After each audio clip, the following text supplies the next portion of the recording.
Australia lost a war to emus. What? But how? Hi, I'm Toxicoma. Welcome to my channel. If you are new here or returning, please don't forget to subscribe. It really helps out a lot. And like the video. Like it or else.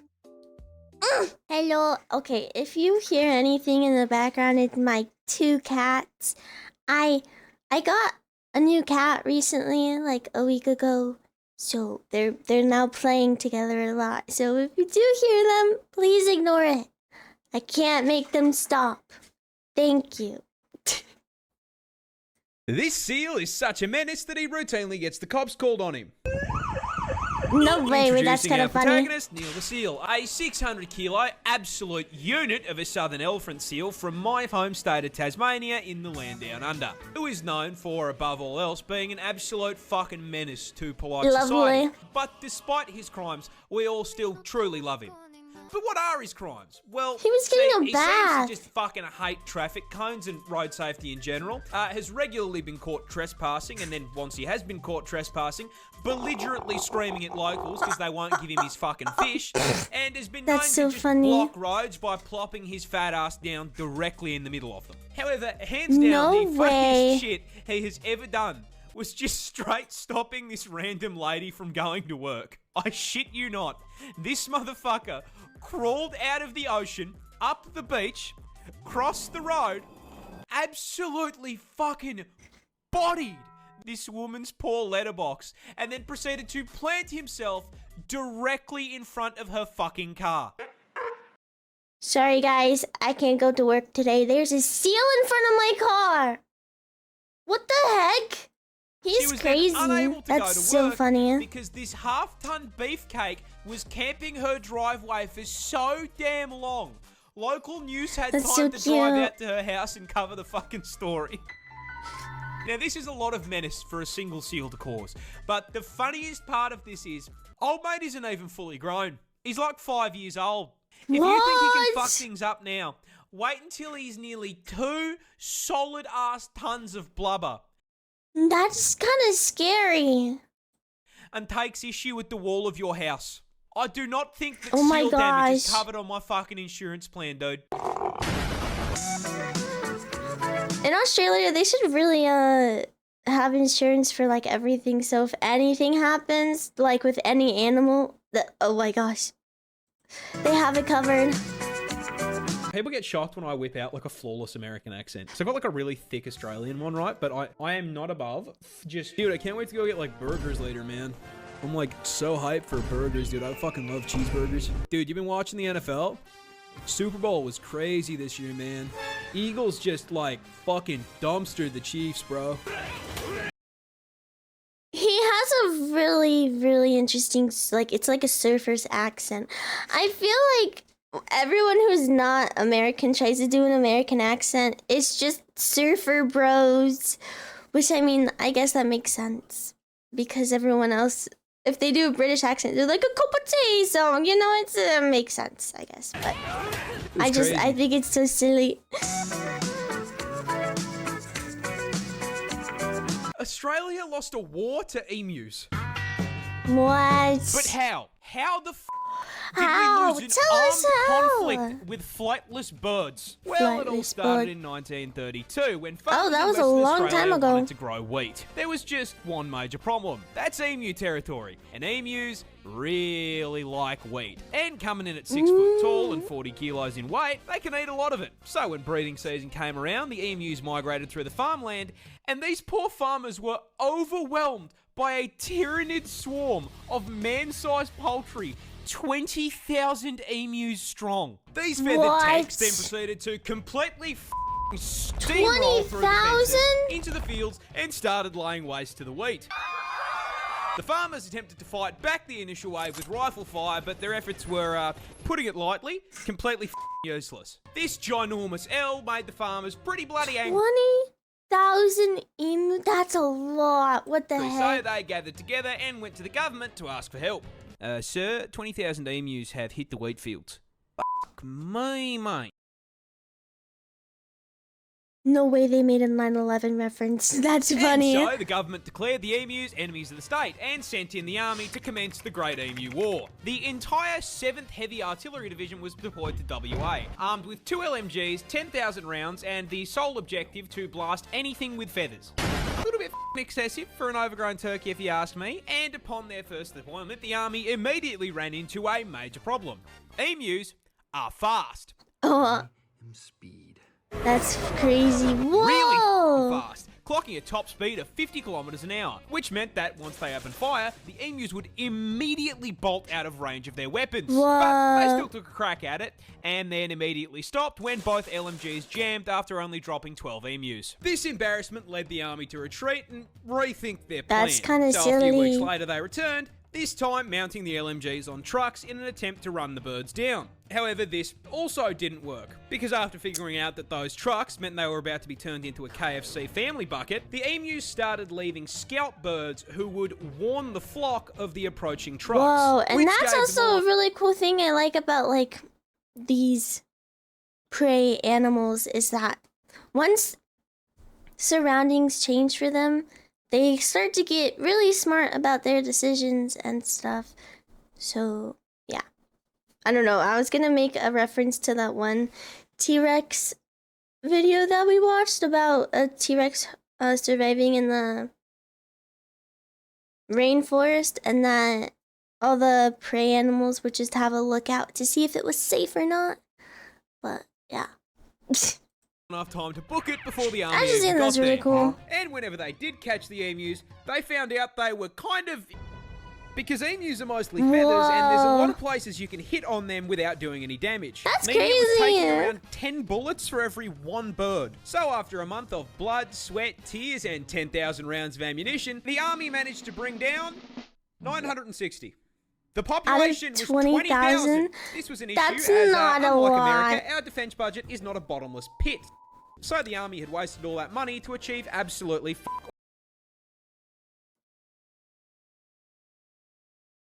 What? all. So the government just kind of built a really long, really shit fence around the farms and called it a day. How the fuck did we lose this? I could have done a better job with a boomerang and a cricket bat. The fence will be fine, yeah. I have been assaulted by a cow. One of the cows is called Monty, and he's an adolescent. Monty. And I made the mistake of turning around for like 5 seconds. And in that 5 seconds, this 500-kilo cow runs up behind me while I'm sorting out his food and tries to f***ing mount me. Whoa. And squished me. If I hadn't been hitting legs, I would have been squashed by a horny f***ing cow. Whoa. This bird has to rearrange its Isn't organs cute? and skeleton They're so cute. I love kiwi just birds. to lay an egg. Oh, they're so This cute little guy is the kiwi bird, a species of ratite native to New Zealand this time, and the absolute poster child for getting cucked by evolution. You see, this walking featherball is actually directly related to the emu, ostrich, and cassowary, being a member of the same family of flightless birds. However, there is a problem. You see, the rest of the kiwi's bloodline actually looked up a build guide before picking their stat spread, and as such made sure to trade the whole flying thing for something useful. With all of his cousins specking into speed, size, and some kind of offensive capability. So that leaves the Well, question, yeah. what did the kiwi pick to make up for not flying? They're so cute. Look at the Absolutely. eyeballs. Nothing. Kiwis are tiny in comparison to their they're relatives, so cute. coming in at only 4 kilos in weight and 50 centimeters tall. This is because I want kiwis one. evolved largely on an island with no natural predators, so they downsized and traded out the knife feet and bloodlust What the fuck? for just being a little guy with a good attitude, which honestly worked pretty well for them. Until the British did British things, and now they have to deal with cats and dogs trying to eat them. And considering this build was not designed for PvP, they have been clapped so Stardew hard by Valley. invasive species that they are now unfortunately an endangered animal. But getting shafted by the British What the fuck? is just the beginning of the generational violation of the kiwi, because these poor feathered fruits can't even reproduce without getting over. You see, the kiwi bird's cousins are famous for laying huge eggs. I'm talking hit your protein macros in one meal-sized eggs. And you would think that is because they are large. And you would be wrong. Because their vertically challenged cousins have to lay eggs the same size. A kiwi bird lays eggs 20% the size of their body. With the egg being so bloody large, it rearranges their internal organs and stretches their rib cage just to be able to hold the thing. For reference, that is like a human giving birth to a 15-kilo child. That's not a What the fuck? bun in the oven anymore. That's a whole f***ing bakery. What? There was a big-ass huntsman that used to live in my house, and I'm gonna be honest, dude, I kind of just let him hang out. He ain't f***ing small. I'll tell you that much. I would shit myself. Like, actually, I'd burn my house down. I was quite happy to let him just chill, because I never saw a f***ing mosquito or a fly in that house. So he was paying rent in his own way, you know? Dude, oh no. Scientists just de-extincted a 12,000-year-old dog. Well, kinda. You see, a bioengineering company called Colossal has dedicated itself to doing what every single Jurassic Park film has told us I was is a bad just about to say that, idea. dude. Bringing What? back extinct species. And recently, they made a breakthrough. They have managed to bring back the 12,000-year-old direwolf. You know those big-ass puppies from Game of Thrones that the Starks had? Yeah, those were actually a real-ass animal, alive during the late Ice Age. And the best way I can describe them to you is, basically a wolf on steroids. yeah, buddy! These things were bigger, faster, and stronger, estimated to have the highest bite Alpha force out of any wolf. canine. And in a move that I'm sure has no implications, they have managed to bring these bad boys back to life. Why? They're so These cute. two little guys are now 6 months old and have been living on a private plot of land with 24/7 veterinary care. However, they've only just been shown off to the public, with the company going so far as to get a photo op with George R.R. Martin holding one of these adorable they're really little killing cute. machines, showing that man will literally interact with an extinct species before he finishes that last f***ing book. There was, however, one small problem. This isn't technically a direwolf. You see, by merit of them Yeah. being extinct, short of specking into necromancy, you can't exactly bring them back. Which is where this guy comes in. You see, the grey wolf shares 99.5% of its genetic code with the dire wolf. Ah. So, using CRISPR gene editing, they basically toss the grey wolf back into the spore creator, then using the code found in dire wolf fossils as a build guide, juiced the out of it, boosting the size slider and putting some extra points into strength, as well as adjusting its head shape and teeth. All in all, they made a total of 20 edits to 14 genes, producing the closest thing we can get to a dire wolf short of time travel. Which is cool as That's crazy. Again, That is 5 so years cool. before a man-made horror beyond comprehension. I wonder how many animals they're gonna do this to now. That's crazy. Breaks out of that f***ing lab, and we are all playing Resident Evil. I've never played that game, like, at all. I don't know anything about Resident Evil. This bear was actually a soldier. But hey, Whoa, you see, it's it was me! 1942, and the 22nd Polish Artillery Company were passing through the mountains of Iran on their way to the front lines to fight the Nazis. While passing through a town on their way, they were stopped by a young Iranian shepherd looking to trade with them for rations and a Swiss Army knife. When the Poles asked what he had to offer in return, the young shepherd produced a burlap sack containing an orphaned Syrian brown bear cub. You see, this bear's mother was shot by hunters, which is how he ended up in a low-tech Pokeball being offered as a trade deal. The Polish No way. looked at the bear and, clearly seeing the potential for insane dad lore, said, Damn good deal. and in the most worthwhile trade deal in history, parted ways with their supplies in exchange for a f***ing Pokemon, adopting him into their ranks and naming him That's Wojtek. amazing. And the Wojtek. 22nd immediately set about raising this little man as a proper bear and soldier. It's so cute! As a baby, they would feed him condensed milk out of an empty vodka bottle, as well as feeding him on the cartoon bear diet consisting of fruit, honey, and marmalade. They also appointed a soldier as his caretaker, who wasted no time in showing Wojtek how to fit in with the rest of the army, teaching Oh my Yogi's gosh, little it's cousin so to wave, cute. salute, and even march. While not undergoing rigorous military training, Wojtek would hang out with the soldiers. He drank coffee with them in the morning, trained with them in the day, and when they all got shit-faced in the evening, he would wrestle with them. Do you know how much a brown bear has to love you to wrestle you? On top of double rations, they would also feed Wojtek... Did you know that the bear that just kicked that person was not an actual bear, and it was a person in a bear costume? I just thought I would point that out for some reason. And cigarettes. They let the bear have smoko. Eventually, Army High Command heard about this and were having absolutely none of it. You see, pets were not allowed in the army, which meant Wojtek had to go.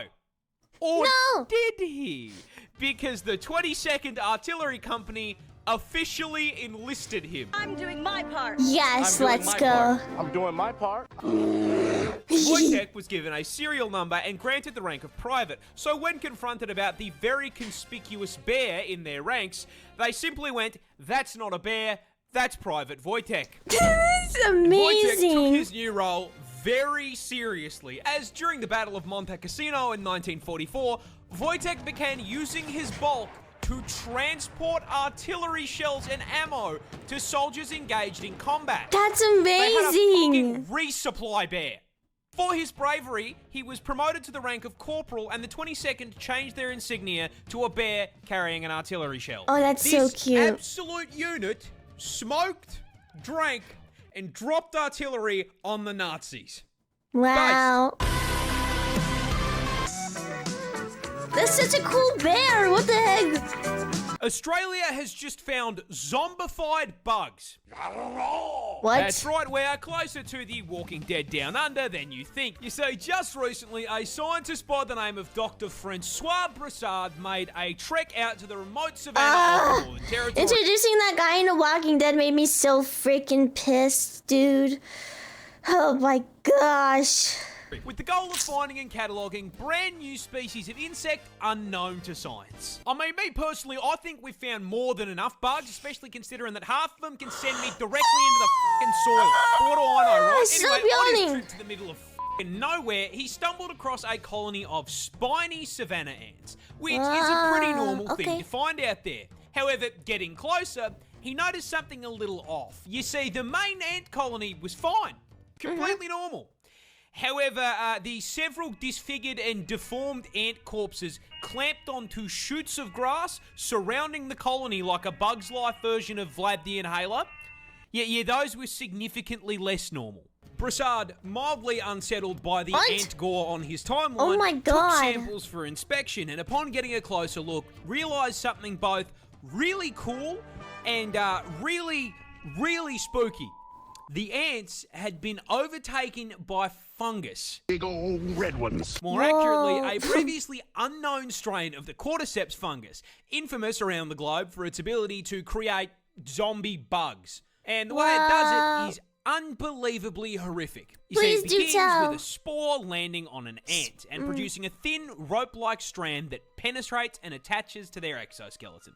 At which point the ant gets a little timer on his hotbar, counting down to a family reunion with his ancestors. Once inside, the fungus begins to take control of the ant's body and brain function, completely changing their behavior, replacing their colony-focused mindset with one single goal: climb. Its fungus-riddled mind drags its rapidly deteriorating body to the closest high point, which is usually a plant, with its final act being to clamp its mandibles onto the stem in a death grip, finally succumbing to the infection and being completely consumed, its corpse blossoming into a fully grown cordyceps fungus and raining down spores onto the rest of the colony to continue the cycle of infection. Now look, I know this fungus is found elsewhere in the world, but it's a new strain and it was found in Australia. With my luck, I'm going to be playing The Last of Us against couch-sized spiders within a fucking week.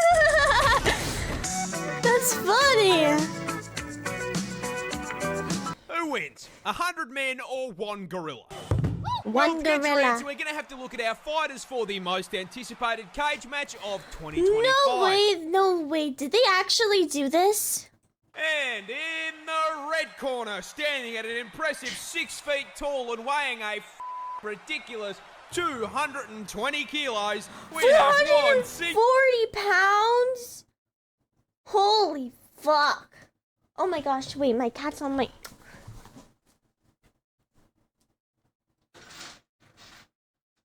Nope, nope, nope, nope, nope, nope, nope, nope, nope, nope.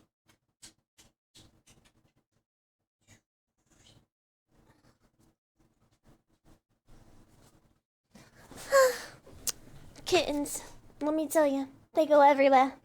Regular silverback gorilla. Wow! Stepped into the ring to settle the score against humanity for what we did to Harambe. This fighter is bringing some impressive... No, seriously, Harambe? Why? Physical strength. Capable of lifting up to 800 kilos of weight. Meaning that if it Almost gets its hands on 2,000? you, a gorilla is more than capable of picking you up and doing you the same way that Hulk did Loki. Now, on top of being stronger than Eddie Hall, they also have an unreal reach advantage with a 2.6 meter wingspan. Holy! Which is a fairly major problem because a right hook from a gorilla produces 2,700 pounds of force. To put that into perspective, the human skull shatters at 1,400. So if Winston hits you with a haymaker, your head is gonna pop like a watermelon. Oh my god. And with the cage fight following the combat rule set, we can also factor in the gorilla's bite. Because despite being a pretty gentle herbivore in the wild, they have one of the highest bite forces on the planet at 1,300 PSI. That is 100 PSI more than a polar bear. And now, with our fighter statistics out of the way, let's get down to business. Can our gorilla win a fight against the 100 average men in the blue corner? Yes! Place your bets. Let's see who comes out on top. Yeah, look, I'm going to keep it real with you. Even with those stats, Winston here is getting bodied. I'm sorry, he's going back to the spawn room. Do not pass go. Do not collect $200. Directly to hanging out with Harambe in heaven. 100 people, it's just too fucking many. He's getting jumped. However, oh my god, not to say he's not going to take a few with him. My guess is one guy runs up and gets swatted across the cage like a toddler, shatters his ribs against the bars. Second guy gets grabbed by the leg and given the Hulk treatment. About 6 other guys cop swings to the head and die instantly from broken necks. One dumbass is probably going to try to hit him off the top rope and get done the same way that Omni-Man did Nightwing. But at that point, the crowd probably jumps in and realizes that there are still about 90 of them and it's over. Not that the fight even needs to happen, but it wouldn't be the first time we lost a gorilla to human stupidity. Rip. Rip Harambe. This is the deadliest snake in the world. Introducing the inland taipan, and being the deadliest venom noodle in the world, I will give you exactly one guess as to where it's found. Australia. It's Australia, of course. It's Australia. Be so serious here. Where the else did you think you were going to find it? Canada? More specifically, as the name suggests, the taipan is found inland in the outback. Luckily, extremely far from civilization, because this homicidal hospital hose is the definition of size doesn't matter. Because despite having extremely small fangs for a venomous snake, coming in at only 6.2 millimeters, the taipan is here to show you that you absolutely can feel less than an inch, because those fangs contain the statistically deadliest snake venom on the fucking planet. Yeah, taipan venom is a pina colada of pain, containing, but not limited to... What? Hemotoxins to cause blood clots, myotoxins for paralysis and necrosis, nephrotoxins to shut down your kidneys, and 3 different kinds of neurotoxin. Needless to say, if it bites you, you will get a headache, vomit up the entire contents of your stomach, collapse to the ground in agonizing pain, and then your heart and lungs will stop, sending you to meet God in under 15 minutes. What? And that venom is so fucking potent that one bite contains enough toxin to do that to 100 people. But the funniest part of this snake's venom is that in the wild, they only hunt rats, and f***ing mice. The deadliest venom on the planet, and they are using it to pack up Remy the rat. It's like hunting a rabbit with a f***ing AWP. That's the cutest f***ing thing I've ever seen in my entire life. Counter-terrorists win. What? Dolphins get drunk. But what? Yeah, well, off you of, see, the dolphin it's either pufferfish or sea urchin. No, I think it's pufferfish. by far and away the I think. smartest I animal don't in the know. ocean. In fact, they're actually the second smartest thing on the planet, just behind you and me. This means they are smart enough to understand that the ideal way to spend your night is No, I think more dolphins are classy smarter Chad than me. Max on your average Cold Ones episode. I love the cold one so much. Oh, it's so There funny. is just one problem. Last I checked, there's no bottle-o in Bikini Bottom. So how does a dolphin get fired for all? Simple. They abuse pufferfish. You see, due to the lack of underwater alcohol, dolphins I knew it need was to find pufferfish. other ways to get their fix, which is where SpongeBob's driving instructor comes in. You see, pufferfish contain this really cool and totally not I dangerous have a pufferfish. I have a little small baby pufferfish. substance called It's in the tank with my tetrodotoxin. beta What fish. is tetrodotoxin? There's you also know, it's a- only one of Crustacean in there too, and a couple of tetras, I think they're called. Yeah. the most potent natural neurotoxins on the fucking planet. This shit will freeze your heart and lungs in under an hour with a tiny dose, and it's the reason why cooking a pufferfish requires a dexterity check so you don't, hit the poison gland and get yourself deleted. Whoa. Now, puffers carry this as a defense mechanism as poison accumulates in their organs and skin. Why is that important? Well, you see, I kind of lied. Dolphins don't get drunk. They get high on neurotoxin. Wow. Here it is. Pods of dolphins will bully pufferfish until they inflate, then partake in a literal puff-puff pass. By lightly squeezing the puffer in their mouth, they receive a small dose of neurotoxin, which has a narcotic effect, allowing Flipper here to trip balls before passing the unhappy basketball onto the next submarine stoner. That's Flipper insane. and friends saw the deadliest neurotoxin on the planet and said, "Fuck it, let me try some of that." I drew dolphins before. I don't have a picture, but it was pretty This cool. isn't a spider. It's a snake. Introducing Oh. the Iranian spider-tailed horned viper. As the name suggests, native to Iran, and you are all probably wondering why the f*** this snake has decided to attach a cosplay I would have of never the average guessed Australian that resident to that his snake tail. was there. The answer is food. You see, every known snake species is a predator.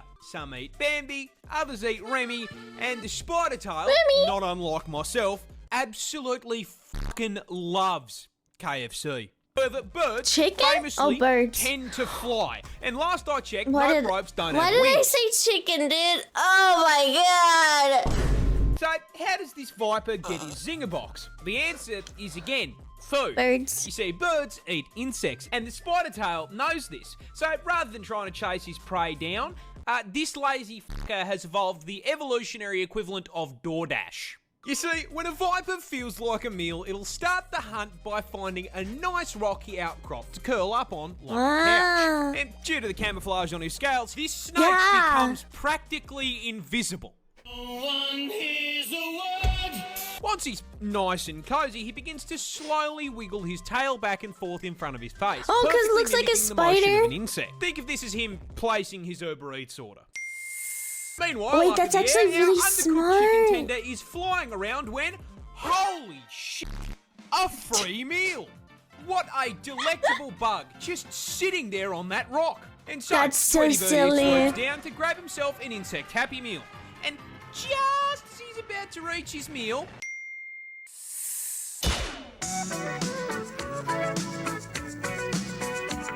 this spider can remove your limbs. What? But how? Introducing the brown recluse, native to the United States of America, and a prime example of don't judge a book I'm cooked. by its cover. Because despite only coming in at a huge What the fuck? 2 centimeters in length and rocking the spider equivalent of default character customization, this little f***er is a level 500 rot build that gives Melania a run for her money. You see, a bite from a recluse starts in the most American way possible, with you accidentally stepping foot onto his private property, causing him to exercise his Second Amendment rights. Oh my But gosh! considering a spider can't really hold a gun, he's gonna settle on biting your ass. Now, that initial bite's pretty painless. You smack him away, all's well. There is just one small problem.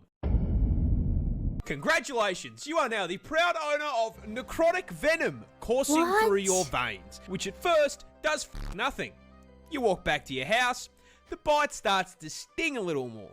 You feel sick.